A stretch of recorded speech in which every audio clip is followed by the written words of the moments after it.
Welcome to the Whitby Public Library's special family edition of Book to Table. Today I'm going to be making cocoa bombs, and I'm going to be bringing some of my family members in to help me make them and decorate them. So I'll show you what you need to get started. Okay, so here's some of the things that you're going to be needing to make cocoa bombs. So first of all, I took my tray and I cut all the cocoa bombs out separately. They came together. But I think they're going to be a bit easier to work with by using them cut out individually instead of using a brush. I'm going to hopefully use it and just kind of swirl the chocolate around and make it a little bit neater. So of course you're going to need some hot chocolate. That's going to go inside your cocoa bomb. I've got a couple different chocolate options here. So I've got this big bar, a Belgian bar. They recommend that you use at least 65% or more of cocoa. Or 65% in the chocolate, and also that it contained cocoa butter. So I've got some milk chocolate and I've got a couple of the white chocolate that I'm also going to try to make different flavors and also for decorating. I'm going to put inside my cocoa, I'm going to use a tablespoon and a teaspoon. That's going to be my measurements of cocoa for inside. I'm going to use marshmallows. So I'm just going to do very basic marshmallow cocoa. You could do peppermint, you could do your favorite kind of hot chocolate, salted caramel, all kinds of different, you could do strawberry quick in there, you could do all kinds of different flavors. I have some things to decorate with, so whatever you have on hand, that might be fun. There's some dust, decorating dust.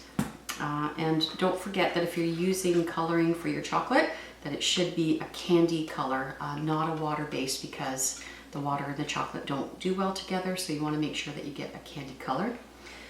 I have some gloves that I'm going to use just so that my fingers are not melting the chocolate bombs while I'm holding them or decorating or moving them around. So they will help. I do have brushes. You could use some brushes for putting on some of that dust if you want. And you're going to need a piping bag. So either a piping bag, or I believe you could just use a Ziploc bag and cut the tip out and use that just as well in case you don't have any piping bags. Okay, so I have cut up my chocolate. I've cut up about 2 chocolate bars of the white, and I've cut up about maybe half of the chocolate, the darker chocolate, the milk chocolate. So it looks like it's about a cup of each, or maybe a cup and a half of the white anyway. So I'm just cutting it up so that it's going to melt faster in the microwave. And we're only going to do it for 30 seconds at a time. We do not want to overheat our chocolate because you don't want to scorch it. So we're going to do 30 seconds, stir it up, and then we're going to do intervals of 10 seconds if it's not ready yet. So I'm going to get started and put this into the microwave.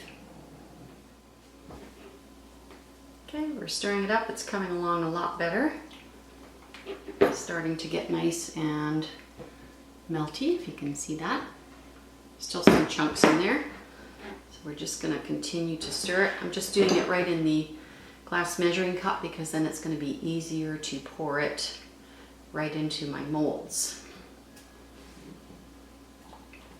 And I think you just have to be a bit patient with the chocolate.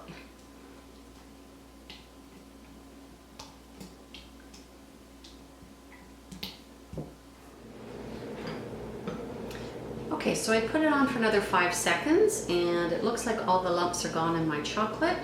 So it looks nice and smooth. So I'm just about to pour it into my molds.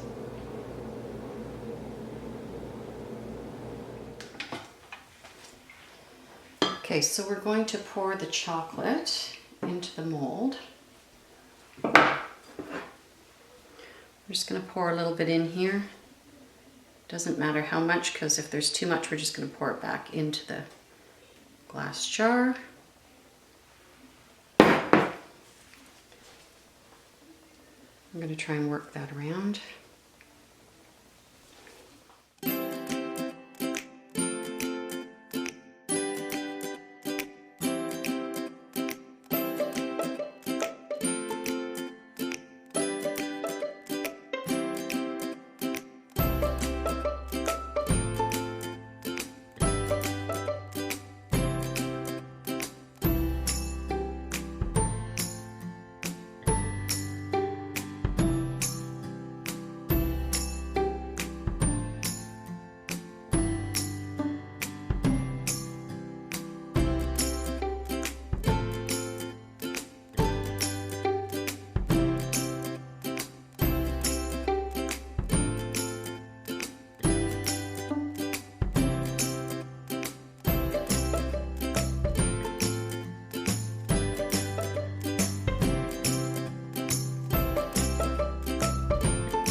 joining us on Book to Table this week. Don't forget to follow us on our social media channels, and don't forget to subscribe to our YouTube channel.